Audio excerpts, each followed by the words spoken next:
Hello students. हमने last जो अपनी क्लास थी उसके अंदर पढ़ा था पावर शेयरिंग वगैरह क्या होती है, उसका इंट्रोडक्शन वगैरह पढ़ा था। तो अब हम पढ़ रहे हैं इसके क्वेश्चंस। ठीक है, पहला क्वेश्चन है स्थानीय या जातीय से क्या अभिप्राय है। स्थानीय या जातीय से क्या अभिप्राय है। स्थानीय जाति से मतलब क्या है कि जब किसी एक पर्टिकुलर प्लेस के अंदर, यानी कि एक पर्टिकुलर किसी भी कंट्री में कोई पर्टिकुलर एक प्लेस है, उसके अंदर एक स्पेसिफिक जाति रिलीजन के लोग रहते हैं और उसी की ही सरकार बनती है और वही वहाँ पे राज करते हैं। लाइक तमिलनाडु में, तमिलनाडु लगा लो, या फिर इस टाइप की जो स्टेट्स हैं उनके अंदर बाकी क्या है, गवर्नमेंट आती नहीं, कोई भी अदर दूसरी मतलब कि पार्टी वगैरह इंटरफेयर कर नहीं सकती, क्योंकि वहाँ कॉन्टिन्यूसली तमिलनाडु की सरकार वहाँ पे बन रही है। मतलब ये स्पेसिफिक रिलीजन वगैरह आता है तो उसको क्या बोला जाता है, जातीय स्थानीय जातीय कहा जाता है। ठीक है ना, यानी कि एक पर्टिकुलर लोग वहाँ पे रहते हैं, वही इलेक्शन करते हैं और वही वहाँ पे काम कराते हैं। ठीक है, उसके बाद नियंत्रण और संतुलन की व्यवस्था से क्या अभिप्राय है। नियंत्रण और संतुलन की व्यवस्था क्या होती है। नियंत्रण और संतुलन की व्यवस्था होती है, यानी कि नियंत्रण और संतुलन का मतलब क्या होता है कि सरकार के अभिन्न अंग एक दूसरे से जुड़े हुए हैं, वो एक दूसरे से क्या है, जुड़े हुए हैं। अब एक दूसरे से जुड़े का मतलब क्या है, नियंत्रण और संतुलन। नियंत्रण का मतलब क्या है, एक अंग है दूसरे अंग को क्या रखता है, कंट्रोल में रखता है कि वो जोर से ज़्यादा उसके पास पावर ना जाए, जिससे क्या बना रहता है, बैलेंस बना रहता है। अगर एक के पास ज़्यादा पावर चली जाती है तो वो क्या करना लग जाता है, उसका दुरुपयोग करना लग जाता है, या फिर उस पर तानाशाही सिस्टम वहाँ पे हो जाता है। तो ये क्या होता है, नियंत्रण और संतुलन बनाना जरूरी है अलग अलग अंगों का। उसके बाद अब बहुसंख्यावाद क्या आता है। बहुसंख्यावाद क्या होता है, यानी कि जहाँ पे जो एक भावना से संबंधित, एक भावना से, यानी किसी भी चीज़ से लगा लो, एक भावना से संबंधित बहुत सारे जाति समुदाय के लोग हों तो उसको क्या बोला जाता है, बहुसंख्यावाद। समझ में आया, यानी कि एक भावना से संबंधित बहुत सारे लोग हों किसी भी ग्रुप में, किसी भी संप्रदाय में, किसी भी समूह के अंदर, तो उसमें क्या हो जाता है, वहाँ पे क्या हो जाता है, उसको क्या बोला जाता है, बहुसंख्यावाद। तो इसका नुकसान क्या है बहुसंख्यावाद का, कि जो अल्पसंख्याएं या छोटे समुदाय हैं, जो छोटा ग्रुप है, तो उसकी जरूरतों और इच्छाओं को क्या कर दिया जाता है, दबा दिया जाता है। ठीक है, क्लियर, बहुसंख्यावाद।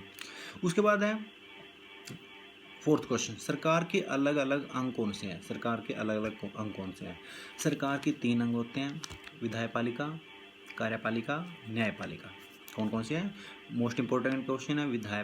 कौन कौन से अंग है, विधायपालिका, कार्यपालिका और न्यायपालिका। क्लियर है। विधायपालिका का काम क्या होता है, जैसे कि अपने ऑर्डर्स को अप्लाई करवाना, जैसे कि अपने सीएम है या कोई लीडर है, एमएलए, मिनिस्टर्स, वो क्या करते हैं, उसको क्या करते हैं, बनाते हैं किसी चीज़ को। ठीक है ना। उसके बाद इम्प्लीमेशन करने का काम किसको होता है, वहाँ पे आपके कार्यपालिका, लाइक आईएएस आईपीएस जो कलेक्टर वगैरह होते हैं, ये क्या करते हैं, उसको अप्लाई करते हैं उन चीज़ों को, डीसी वगैरह। ठीक है ना।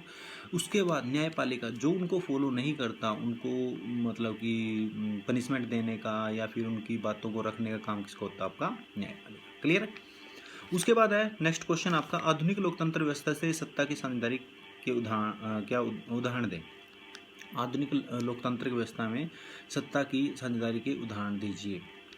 यानी कि आधुनिक लोकतंत्र व्यवस्था में सत्ता की साझेदारी, अब इसके अंदर क्या बोल रहा है कि देखो पहले क्या होता था, अलग अलग चीज़ें होती थी, टाइम टू टाइम चीज़ों में चेंज हो रहा है। अब क्या हो चुका है कि आधुनिक लोकतंत्र में व्यवस्था में सत्ता की साझेदारी क्या है। अब क्या है, देखो इसके अंदर दो तीन पॉइंट है। पहला पॉइंट क्या है, पहला पॉइंट है कि हमने क्या कर दिया, सत्ता को 2 कैटेगरी में डिवाइड कर दिया। एक केंद्र सरकार, दूसरी क्या है, राज्य सरकार। उनके अलग अलग काम है, अलग अलग बटे हुए हैं। जैसे सेंटर में क्या है, बीजेपी, स्टेट्स में क्या है, अलग किसी में कोई स्टेट किसी में कोई सरकार है, किसी में कोई सरकार है, पर सेंटर पे कौन है, बीजेपी। ठीक है ना। दूसरा जो आपके पास रोल प्ले करता है वो क्या आपका, ये जो मैंने अभी बताया, कार्यपालिका, न्यायपालिका और विधायपालिका। थर्ड है इसमें अंदर वयस्क मताधिकार, ये भी इसका क्या है, अभिन्न अंग माना जाता है। तो ये क्या है, सत्ता की साझेदारी क्या है, अलग अलग तौर पे बटी हुई है। लोकल भी बोल सकते हो, इसमें लोकल सरकार भी अलग से चलती है। 6 क्वेश्चन है, सत्ता की साझेदारी क्या है और इसे क्यों आवश्यक है। सत्ता की साझेदारी का मतलब मैंने अच्छी तरह बताया था। सत्ता की साझेदारी का मतलब है कि पावर को डिवाइड कर देना, पावर को डिवाइड कर देना, यानी कि अपनी जो कोई भी गवर्नमेंट बनी है वो क्या कर देती है, अपनी पावर को डिवाइड कर देती है, जिससे क्या हो जाता है, सभी अलग अलग समुदाय, संप्रदाय, जाति वगैरह के लोगों को आगे आने की आगे आने का मौका मिलता है, ठीक है ना। इसमें जैसे कार्यपालिका, न्यायपालिका वगैरह इन ऐसे सत्ता